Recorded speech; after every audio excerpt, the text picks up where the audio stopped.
Hello everyone, welcome back to Talking Reds, where we bring you the latest Liverpool news and transfer news and much, much more. In this episode, we're going to be looking at summer transfers, how important this summer is. One journalist says we're going to bring 4 to 5 signings in. Another journalist said we are not going to have a big summer. We are keeping our sustainable target and our sustainable way of running in the transfer market. And the fact that if Salah and Van Dijk do go, it's going to take if this do stay, it's going to take a big dent in the transfer budget itself. A little bit on Luis Diaz and Barcelona, and Real Madrid coming for one of our defenders again, as per. So let's start with the news that came out this morning. James Pearce broke the internet. James Pearce, as per the 1-2 breakers, all our hearts. It's been reported all week that Liverpool's going to have a big summer. People want to fall for it. People don't fall for it. You do whatever you want to do. I've said for a long, long time, look, I'm not going to buy this crap anymore. And I don't buy the crap. And I knew this was coming this morning. It came this morning. So James Pearce came out and said, if Van Dijk and Salah sign extensions, less business will be needed to conduct this summer, but those contracts would still put a dent in the funds available in transfers. They went on to say, as the rumour mill starts to crank up again, there needs to be a dose of reality. Liverpool recently posted a 57 million pre-tax loss for last season and had the second biggest wage bill in the Premier League at £386 million a year. What I will counteract on that, James, is last season we didn't have that loss. Last season we spent £10 million. We have sold or got rid of players in the past where it's brought us money in. And I'm going back to the wages side of things. Hendo, Thiago, Fabinho, Ox, Milner, all those went. Firmino, big wages coming off the books. Where's the money going? Because we haven't been spending it. We went a summer again without spending anything, really. We spent 10 million. So what, 60, 70? Where's the money going? That's what I want to know. It seems to be very contradictory. And it's constantly, it's a cycle every single summer. Big summer coming up, and when the reality hits, it's clearly never going to be a big summer. And when they're saying, the other thing I get in that is if Van Dijk and Salah sign, it's going to be less business. Technically, yes, because you don't need a Salah or Van Dijk replacement. However, what this means is the transfer budget is, we're talking, we're not going to do as much as we need to do. That is what I translate that to. And if you think anything different, at this point, I think you're just doubling down. I think people that are not questioning FSG now, questioning their ambition of going to win again or going to try and win again, building on success. If you are not questioning that at this point, you're either an FSG fan instead of a Liverpool fan, or you're doubling down, or you simply just don't want to admit that you was wrong about them. Because it's quite clear to me, quite absolutely clear, crystal clear, like 2020 vision, Specsavers clear, that they do not care about winning. And it's going to come out again in the summer. And we're going to have fans saying, oh, just wait till summer, just all rumours right now. And then summer comes around, oh, just wait, there's still 2 weeks left of the transfer window. Oh, there's still 1 week left of the transfer window. We'll do something. The transfer window comes around, end transfer window. We can't do it now, transfer window's shut. I'm fucking bored of it, guys. I'm absolutely fucking bored, and I'm fucking sick of it. It's gaslighting. It's pathetic. Because we clearly need improvements. Van Dijk's and Salah's wages should not be coming out of the transfer budget. Where the fuck are the wages gone from the players that have gone? Where's Caicedo money? Where is the Caicedo money? Please, someone tell me in some sort of, I don't know. Please, someone just tell me in the comments where the Caicedo money is. There was no Caicedo money. It was all PR. They were never going to pay that. They knew Caicedo had done. And they'll say, well, we've got the money. Yes, we've always had the money. We've always had the money for over the years. It depends on what FSG sanction. They're not willing to sanction the money. We make money like that. Sponsorship deal after sponsorship deal. Night deal going to Adidas deal now. TV revenue constantly. Breaking revenues, breaking commercial revenues, breaking TV revenues. Every single year. We see fuck all of it go on the pitch, really. We still have to rely on sales. I'm saying it now. Without that Coutinho sale, we won fuck all. We win fuck all. We won fuck all. Without Coutinho being sold and getting Van Dijk and Alisson, we would have won nothing. And that business model would never have looked good at any point.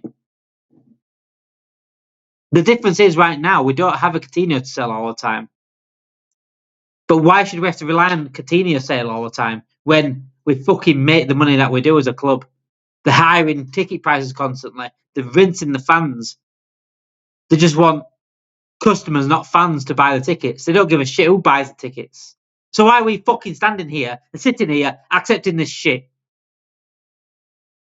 Yes, we can enjoy the season, enjoy winning the Premier League, but they're never wanting to build on it. They don't give a shit about building on that. They don't want to, but as long as they make the money, a win's a bonus. And I'm not only here saying we should be winning the title every single season. No one has ever said that. But what we should be doing as Liverpool Football Club is challenging for that title every single season. And we didn't do that under Klopp. And it wasn't Klopp. And fans blame Klopp more than blame FSG. Fuck off. Is it Klopp's fault that fucking Van Dijk, Salah and Trent are leaving now? Is it Klopp's fault that we only bought Huijsen in the summer? It's not good enough anymore, guys. And if you're accepting it, you're an enabler. You're enabling it. That's exactly what you're doing. And I'm pissed off with this news today. Absolutely pissed off. I am enjoying the season. I'm enjoying that it's going to be a successful season. But they're taking all the enjoyment out of it. They're trying to take all the enjoyment out of it. Because they're worried the future's still there. We're going to lose 3 of our best players. The best defender in the world, best player in the world currently. No other club would let that happen. I'm absolutely pissed off, and I will continue to go on with the news. The news is still Luis Diaz has come out and said the word Hive had it last week was that we'll get maybe 3 or 4 or 5 signings. I think it will be a really big summer. I'll try to get Luis on here. We've had Luis on here before. He's a good friend of mine. I'll try to get Luis on there. He's only going to be, Luis is a very, very good journalist, and he's one of the nicest people in this industry. But I think he's just putting out there what he's been told. And he has no reason not to. It's his job to do that. And if he's been told that it was a big summer, then he's been told it was a big summer. I don't think there is. Because James Pearce laughs at all the other fans that had to go at FSG. Oh, Netspend guys are here again. Where's Netspend guys? He laughs at everyone. So he wouldn't put something negative that FSG looked negative in a negative light if it wasn't true. And I'm not a fan of him. Not a fan of him at all. Not a fan of him. I think he's very, very snobby on how he looks at other people and how he looks at fans. I saw that a few years ago. So yeah, more news coming out. Fabrizio Romano also said Liverpool have a list of strikers, but those names were not available in January. I think it's quite clear that Núñez is going to go, and we are going to replace him.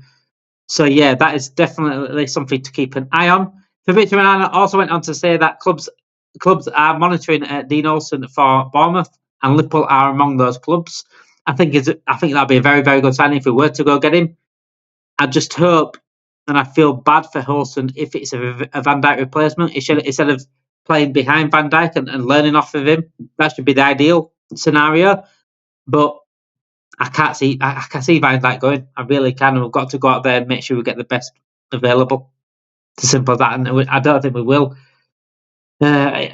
Just the whole thing's pissed me off. So yeah, and with Van Dijk, Salah, and Trent possibly going, potentially look more likely going now. This is going to be a knock-on fight. We've been talking about this. Ibrahima Konate has been looking possibly at his future and not signing a new contract because he's looking at these. And Real Madrid are making their move. According to the market, Ibrahima Konate is on Real Madrid's radar of potential centre-backs they could move for. So Saliba was on there as well before, but Real Madrid will sniff Konate now. As soon as Van Dijk, Trent and Salah leave, players like Konate will be looking at their future and thinking, and they'll be looking at what we're looking at, what we're talking about right now. We're not willing to build on what we're doing. Konate will see that, and it'll be a domino effect, it'll be a knock-on effect. Players like Konate will want to leave. McAllister might want to leave at some point because they don't see the building on success. They do all that hard work, get the success, and there's no consistency, there's no ambition behind. You'll get ambition from other clubs. They're happy just to rest on the laurels constantly and not spend. And it's going to hurt us. And it has hurt us before. And people were blind to it, were ignoring it. La, la, la, la, la. That's what they were doing. And it's going to happen again. It's going to happen again. Konate, Real Madrid are going to come in. They're going to see an absolute opportunity there. A bit like with Trent. Saw the opportunity. No reason not to go for Trent. It's there to talk to free. They might even call Salah and Van Dijk yet. They might as well. They've got nothing to owe us. Touching on the last subject of the episode and one more story, and that is, speaking of the La Liga, speaking of players going out, Luis Diaz and Barcelona, it's always been a connection there between those two. There's always been a potential of Luis Diaz going to Barcelona. Barcelona, a big fan of Luis Diaz, apparently. Luis Diaz isn't really improving. I'm happy to see him go. I think a lot of Liverpool fans are happy to see him go. According to Lewis Steele, very reliable journalist, like I said, Barcelona will definitely look to strengthen their front line this summer, and they're interested in Luis Diaz. I think Luis Diaz, if Ancelotti gets his way, I think Luis Diaz will go out because I think he sees him as he's just not improving. He wants better going forward in attacking options. Whether I think Barcelona get him or not, I'm not so certain about that. They will have a list of players in mind. I think the way Luis Diaz has dropped off a little bit, I don't think he improves Barcelona unless they buy him as a backup. I don't think he improves Barcelona. That's the only reason why I'm thinking maybe Barcelona might not go for him now. They might have seen how the season's panned out. He started the season very well, but again back to his old routine, back to his old ways, and becomes predictable. And I think Barcelona might have seen that against PSG game out slow. On the biggest stage, we saw that as well. So, I think Luis Diaz has a possibility of going, depending. Well, we need the money, don't we, to buy players? We've got to sell to buy. So, he could be a potential going out the door. I'd be looking at Saudi more so than Barcelona, if I'm honest. But yeah, I'm just really annoyed at this morning's news. I'll try to get Lewis Steele on here for an update on what he's getting, what he's being told from the club. But other than that, I'm just really annoyed at how it's a constant cycle. It'll be accepted by a lot of fans, and they're happy to drop off. They're happy to stand still, and that's just the reality of it because they either don't want to lose links to the club or they're doubling down at this point. But it is what it is. If you do like this if you do want to be updated on Liverpool news and transfer news and everything else, we've got a big head-to-head coming up. We've got Rom's later tonight. Myself and Roms are on Red Zone Live, so make sure you like this video, subscribe to the channel, and get notification bells on as well, because it will tell you when we are live and when we get content out as well. Have a great day, guys. Have a great weekend. It's international break, so just enjoy and relax for the Premier League coming back.